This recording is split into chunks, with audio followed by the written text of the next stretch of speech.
আমরা একটি পরিবর্তন দেখতে পাচ্ছি ডেমোক্রেটিক পার্টির ভিতরে। ডেমোক্রেটিক পার্টির ভেতরে এই যে নতুন রাজনৈতিক বাস্তবতা তৈরি হচ্ছে, অনেকে মনে করছেন তৈরি হচ্ছে কি হচ্ছে না, সেই শুনবো আপনার কাছে। ডেমোক্রেটিক পার্টি যেটা যেটা এতদিন ধরে ব্যর্থ হয়েছে সেটা হচ্ছে মানুষের এই সঠিক জায়গাটা ধরতে, তারা রিয়ালাইজ করতে, তারা যারা সেন্ট্রাল লেফটিস্ট ডেমোক্রেসি তারা কিন্তু সেটা ব্যর্থ হয়েছে। যার ফলে আমরা দেখেছি যে আপনার ডেমোক্রেটিক সোশ্যালিস্টদের একটা বড় উত্থান হয়েছে।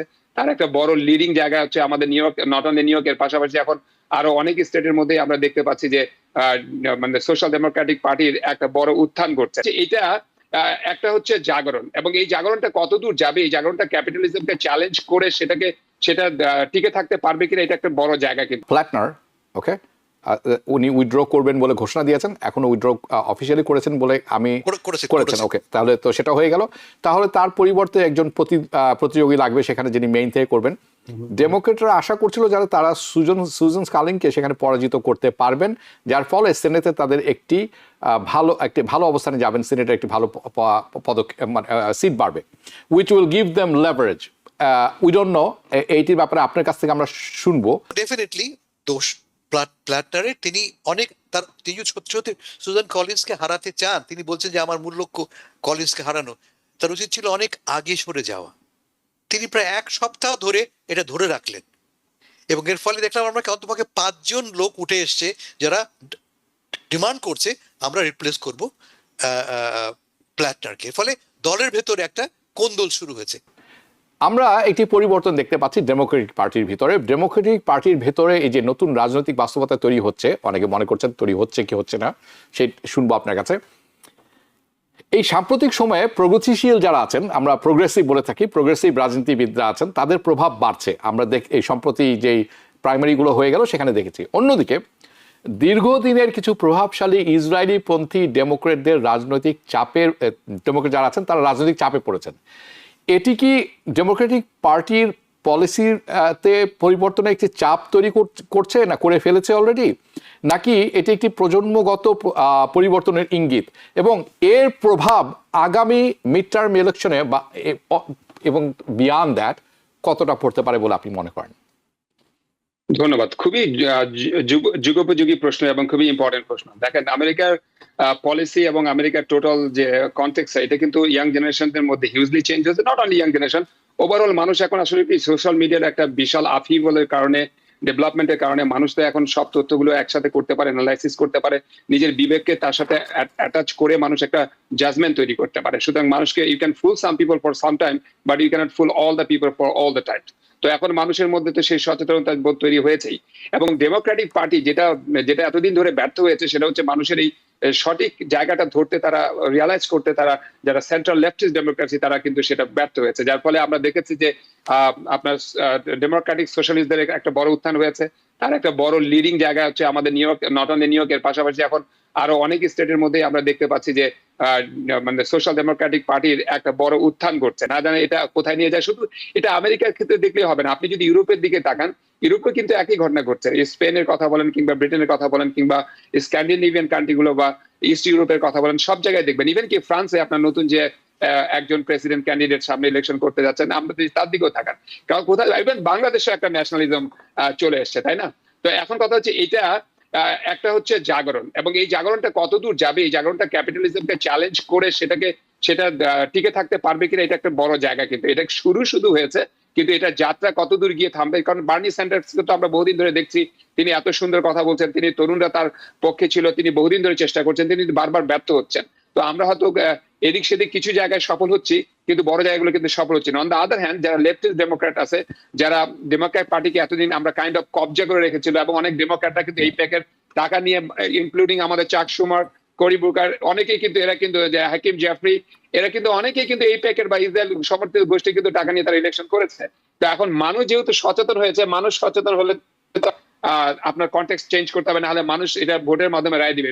সোফার আমরা যেটা জানি যে আমেরিকাতে সামনে যে ইলেকশন আসছে, এই ইলেকশনের মধ্যে একটা বড় পরিবর্তন অবশ্যই আসবে। এখানে একদিকে যেমন পরিবর্তন আসবে, ডেমোক্র্যাটরা তারা খুব ভালো করবে, কারণ হচ্ছে যে আমাদের প্রেসিডেন্টের ব্যর্থতা বা রিপাবলিকানদের ব্যর্থতা কিংবা মধ্যপ্রাচ্যের যুদ্ধের কারণে আমাদের অর্থনীতি এবং তেলের দামের যে ব্যর্থতা, সেটা একটা বড় ইম্প্যাক্ট তৈরি করবে। অন দ্য আদার হ্যান্ড, খোদ ডেমোক্রেটিক পার্টির মধ্যেই কিন্তু একটা বড় ধরনের মানে বিপ্লব কিন্তু ওখানেও শুরু হতে যাচ্ছে, যেটা আমরা আপাত দৃষ্টিতে দেখতে পাচ্ছি।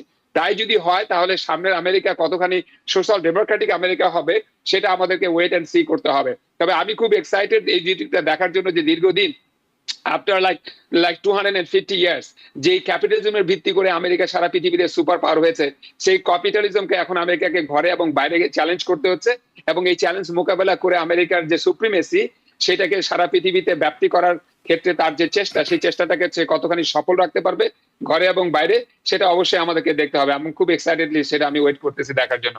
মেইনে যে ঘটনাটা ঘটলো, প্ল্যাটনার, ওকে, উনি উইথড্র করবেন বলে ঘোষণা দিয়েছেন, এখনো উইথড্র অফিসিয়ালি করেছেন বলে আমি করেছেন, ওকে, তাহলে তো সেটা হয়ে গেল। তাহলে তার পরিবর্তে একজন প্রতিযোগী লাগবে সেখানে, যিনি মেইন থেকে করবেন। ডেমোক্রেটরা আশা করছিল যারা তারা সুজন স্কালিনকে সেখানে পরাজিত করতে পারবেন, যার ফলে সেনেটে তাদের একটি ভালো অবস্থানে যাবেন, সিনেটের একটি ভালো পদক্ষেপ, সিট বাড়বে, which will give them leverage. We don't know, এইটির ব্যাপারে আপনার কাছ থেকে আমরা শুনবো। প্ল্যাটনার ইজ এ প্রগ্রেসিভ। প্ল্যাটনার গাজার ইসরায়েলি হামলার বিরুদ্ধে, গাজাকে তিনি জেনোসাইড বলেছেন, আমেরিকার পয়সা ইসরায়েলে যাবে না তিনি কথা বলেছেন। ফলে প্ল্যাটনার বামপন্থীদের খুব প্রিয়, darling to the American left. Bernie Sanders তাকে এন্ডোর্স করেছেন, আমাদের নিউ ইয়র্কের মামদানি তাকে এন্ডোর্স করেছেন, রো খান্না ক্যালিফোর্নিয়ার তাকে এন্ডোর্স করেছেন। ফলে হি ওয়াজ তিনি নির্বাচিত হবেন এমন একটা ভাবনা আমাদের মাথায় ছিল। অলমোস্ট 10 পয়েন্টে তিনি এগিয়েছিলেন কোনো কোনো জনমত জরিপে। দেখা গেল যে লোকটি ডিফেক্টিভ। আমরা জানতাম তিনি ডিফেক্টিভ, তিনি পিটিএসডি ভোগেন, তার মদ খাওয়ার সমস্যা আছে, কিন্তু এখন জানলাম যে তিনি একাধিক কাণ্ড করেছেন যেখানে তিনি মেয়েদের সঙ্গে সম্পর্কে জড়িয়ে পড়েছেন এবং রেপ করেছেন। সরাসরি রেপের অভিযোগ এসছে। এই অভিযোগটা আগেও শুনেছি আমরা, কিন্তু এবার সরাসরি একাধিক নারী টেলিভিশনের পর্দায় এসে অভিযোগ করলেন। প্রথম দোষটা হচ্ছে আমাদের বলতে পারছি আমি ডেমোক্রেটদের, তারা কেন প্রপারলি ভেট করেনি, তারা কেন প্রপারলি এই লোকটিকে বাছাই করার আগে ঠিক করলো, দেখে নিল না কেন এই লোকটি আসলেই আমাদের ভ্যালুগুলিকে আপহোল্ড করে কিনা, 1 নম্বর। 2 নম্বর, ডেফিনেটলি দোষ প্ল্যাটনারের। তিনি সত্যি সত্যি সুজান কলিন্সকে হারাতে চান। তিনি বলছেন যে আমার মূল লক্ষ্য কলিন্সকে হারানো, তার উচিত ছিল অনেক আগে সরে যাওয়া। তিনি প্রায় 1 সপ্তাহ ধরে এটা ধরে রাখলেন, এবং এর ফলে দেখলাম আমরা অন্তপক্ষে 5 জন লোক উঠে এসছে যারা ডিমান্ড করছে আমরা রিপ্লেস করব প্ল্যাটনারকে। ফলে দলের ভেতরে একটা কোন্দল শুরু হয়েছে, কে বেশি প্রগ্রেসিভ, কে বেশি সেন্ট্রিস্ট। আমরা দেখতে পাচ্ছি বার্নি স্যান্ডার্সরা একজন তার মতোই, প্ল্যাটনারের মতো একজন প্রগ্রেসিভ লোককে খুঁজছে, অন্যদিকে আমাদের এস্টাবলিশমেন্ট ডেমোক্র্যাটরা মানে চাক শুমাররা খুঁজছে মধ্যপন্থী একজন লোককে। ইন আদার ওয়ার্ডস, দলের ভেতরেই বিভক্তিটা খুব স্পষ্ট হয়ে উঠছে, যা কিনা নির্বাচনী ফলাফলকে প্রভাবিত করবে। আর একটা কথা মাথায় রাখবেন যে নির্বাচনের এই পর্যায়ে এসে যখন মাত্র 3 মাস আগে আমি আমার প্রিন্সিপাল ক্যান্ডিডেটকে উইথড্র করছি, তার ফলটা কি দাঁড়াবে? যারা তাকে সাপোর্ট করেছিল এবং একটা মুভমেন্ট তৈরি করেছিল, তারা অনেকে কিন্তু ঘরে বসে থাকবে, অনেকে তারা ভোট দেবে না, এবং এটাকে সুযোগ গ্রহণ করবে কে? সুজান কলিন্স এবং রিপাবলিকানরা। আপনারা জানেন একটা অভিযোগ আছে যে প্ল্যাটনারকে সরানোর জন্য এই প্যাক পয়সা ঢেলেছে, বিকজ প্ল্যাটনার ইসরায়েলের বিপক্ষে, ফলে বিপুল পরিমাণ অর্থ নাকি ঢেলেছে এই প্যাক, অভিযোগ আছে, এবং সেই অভিযোগটা এবারও ব্যবহার করবে সুজান কলিন্স। কিন্তু বটম লাইনটা কি, যে এই ছোট ছোট ইস্যুগুলিকে নিয়ে, এই ইস্যুগুলি ব্যবহার করে দলের ভেতরে বিভক্তি বাড়বে, এবং যার ফলে সমর্থন বেস, সাপোর্ট বেসটা দুর্বল হয়ে পড়বে। আমার ভয় হচ্ছে যে এর ফলে এই যে আসনটি আমরা ভেবেছিলাম ডেমোক্রেটরা পাবে, তাদেরকে অ্যাটলিস্ট 4টা আসন পেতে হবে। তার একটা হচ্ছে এই সবচেয়ে ভালনারেবল আসন হচ্ছে গিয়ে এই মেইনের আসনটি। কেন জানেন? মেইনের 60% ভোটার হচ্ছে নারী, 60% ভোটার হচ্ছে নারী, এবং সুজান কলিন্স রো ভার্সেস ওয়েড তার বিপক্ষে ভোট দিয়েছে, এবং তার কারণেই এই যে 3 জন যে সুপ্রিম কোর্টের কনজারভেটিভ ট্রাম্প সাহেব অ্যাপয়েন্ট করেছেন তার ভোটেই। ফলে অটোমেটিক্যালি একটা বেস তৈরি আছে তার বিরুদ্ধে। বয়স 70 বছর, 69 ইয়ার্স ওল্ড, 70 বছরের বুড়ো, কথা বলতে পারে না, কাঁপে, তাকে কেন আবার পুনর্নির্বাচিত করবো আমরা?